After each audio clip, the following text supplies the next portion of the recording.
Hey guys, IC Alexander here again, and well, today, as promised, like I said in my last video, I did get both the loaders that I was hoping I would get fairly shortly. So today we have sort of the, how should I put this, the mini loader face-off. So what we've got first up, I'll show you guys the Inception Designs Pico Loader. So Inception Designs, if you're unfamiliar, is a company started by Simon Stevens, who, if you're familiar with Key Action Sports, he was sort of their lead designer. He designed things like the Mini, among other things, which he's fairly famous for. And so he left Key, and he started his own company called Inception Designs, and this was one of the first things he put out. When he first put these out, instead of selling them on the market, he put out the SLS file for 3D printers, and it was, here's the file, and people had to actually make their own, they had to print their own shells. You had to get a donor loader, you had to assemble the whole thing. It was basically an open source force feed loader kit, which was kind of fun.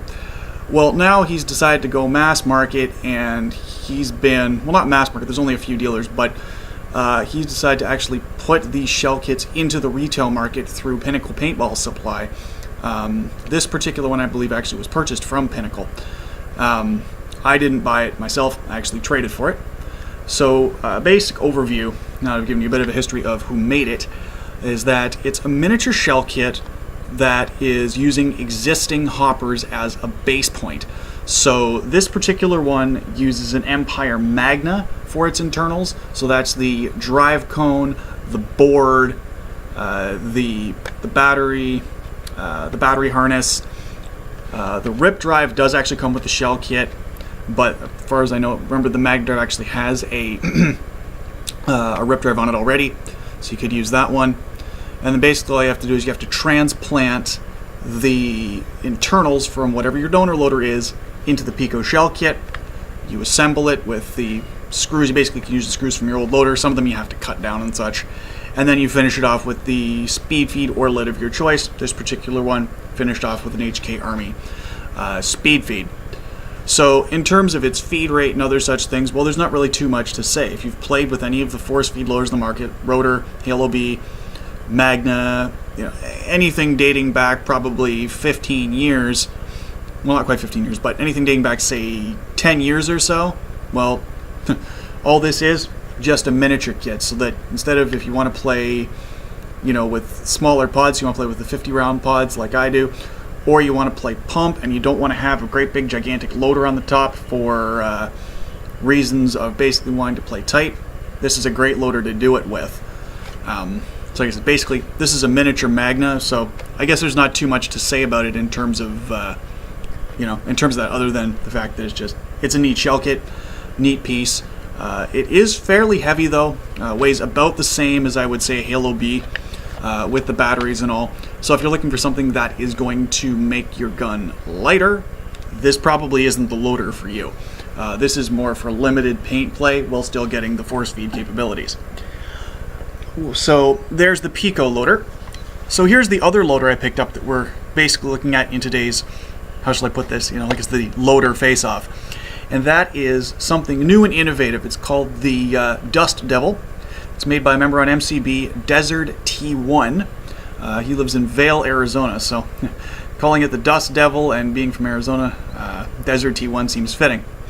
So this one is unique, and first off, it's got an interesting shape, as you'll see. It looks like a teardrop, and yes, I know the lid bears a resemblance to Hello Kitty. I'm actually thinking of actually painting it as Hello Kitty as a joke, so you'll probably see that as a gag in a future video. But how this one works, it works actually with a clock spring. So what you've got is you've got this little wheel. So you put your paint in first, and then you wind this wheel to tension up the clock spring, and as you're shooting, the clock spring is putting force on the ball stack and unwinding and forcing balls down the feed neck. So the nice thing is, it's very, very fast. I just did a drop test with it in my bedroom, and it dumped out an entirely full app 50 round pod, which actually holds more than 50. It holds, I think, if you fill it all the way up to the point you can just shut it and close it and it clicks, is about 64, 65 balls, somewhere in there, which this hopper holds absolutely beautifully.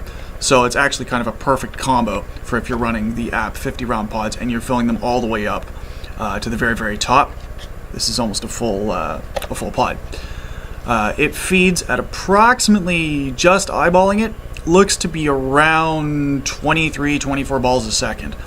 So it is easily going to keep up with the current PSP. If you want to try running unlimited, anything like that, go for it. This loader will keep up. The only issue with it is that, well, with it being spring powered, once the spring unwinds and it goes into free spin, well, you're going to have to duck down because it's going to take you a little bit of extra time to reload because you have to actually put your paint in, close the lid, and then start winding the, the little wheel to retension the spring again so that the hopper will start feeding. So that's one of the disadvantages to this loader, is the fact that it does require you to actually manually do something to make the loader feed. With that being said though, if you're playing pump or limited paint, or you're playing in an area where, you know, batteries are scarce, or you know, you just plain don't feel like dealing with battery issues, then this is a great alternative, like I said, with just, you know, a few little small things. But that's part of the allure of this loader. It's sort of steampunk-esque, and that's actually why I bought it. I thought it was a neat piece, and I thought, hey, a small force feed loader that I don't have to have batteries in, beautiful. So, you know, there's the Dust Devil.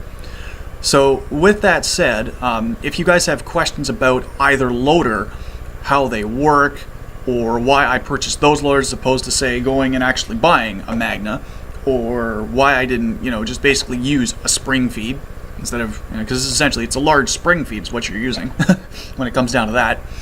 So if you got questions about it, I mean, hit me up. That's why I'm here. In my next video, I'm thinking that probably what I'll end up reviewing is I'll look at different barrel kits. So I'll probably end up doing a review of the CCM barrel kit, which I've had for a couple of years. After that, I could probably also look at different barrel options. So the CCM barrel kit, the Lurker Eigen barrel, which I have reviewed once before, but I can do it as a comparison to other options I have. And then I've also got a couple of other different things like freak kits and such that I'll throw into sort of a why would you buy this as opposed to anything else, sort of a barrel super show, if you will. Anyways, guys, that's what to look forward to in my next video. Hopefully this video was informative, and if you want to be able to purchase either the Pico or the Dust Devil, I will actually put links in the description to places to get both. Thanks, guys. I'll talk to you later. Bye.